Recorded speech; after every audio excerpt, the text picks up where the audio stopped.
Friends, ఇప్పుడే అందిన వార్త. బీఆర్ఎస్ కీలక నేతపై హత్యాయత్నం. అసలు ఏం జరిగింది, ఎవరు హత్యాయత్నం చేశారు, బీఆర్ఎస్ కీలక నేతలకు ఏం జరిగింది అనేది ఈ వీడియోలో వెళ్ళి పూర్తిగా ఇన్ఫర్మేషన్ అనేది తెలుసుకుందామండి. ముందుగా వీడియో చూస్తున్న ప్రతి ఒక్కరు కూడా వీడియోని లైక్ అయితే చేయండి. వివరాలు కనుక వచ్చినట్లయితే, అసెంబ్లీ ఎన్నికల్లో మంతాని నుంచి బీఆర్ఎస్ నుంచి పోటీ చేసి పుట్టమది ఓడిపోయిన విషయం తెలిసిందే. ఈ స్థానం నుంచి దుద్దిల శ్రీధర్ బాబు గెలవడమే కాకుండా రాష్ట్ర మంత్రి వర్గంలో చోటు దక్కించుకున్నారు. ఇక తాజాగా పెద్దపల్లి జడ్పీ చైర్మన్ పుట్టమధు సంచలన వ్యాఖ్యలు చేశారు. ఎన్నికల్లోపు తనను కనుమరుగు చేయాలని చూస్తున్నారన్నారు. తనను చంపేందుకు కుట్రలు చేస్తున్నారన్నారు. అయితే మంతాని పాలిటిక్స్కు ఒక్కసారిగా హీట్ ఎక్కాయి.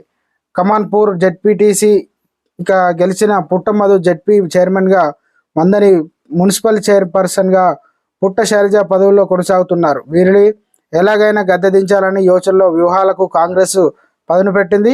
ఇటీవల 7కు కౌన్సిలర్లు ఇక గులాబీ పార్టీ వీడి శ్రీధర్ బాబు సమక్షంలో కాంగ్రెస్లో చేరారు. ఈ నేపథ్యంలో పుట్టమధు కామెంట్స్ తీవ్ర చర్చనీయాంశంగా మారాయన్నమాట.